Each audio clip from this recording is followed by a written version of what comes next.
Balat.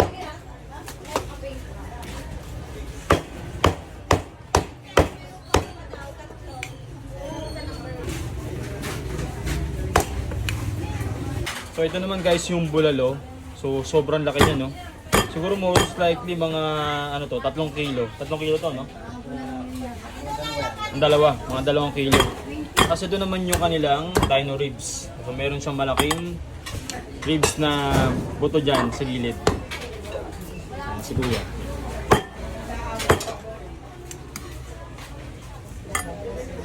Ay, sorry po. Kasama nito sa dino ribs. Kompleto po yan. Merong laman loob, may balat, tapos may laman, tsaka may ano tawag yun? Atay, lapay. Ito guys, oh. Boss, may soup number 5 ba yan? Oo, meron po. Oh, meron din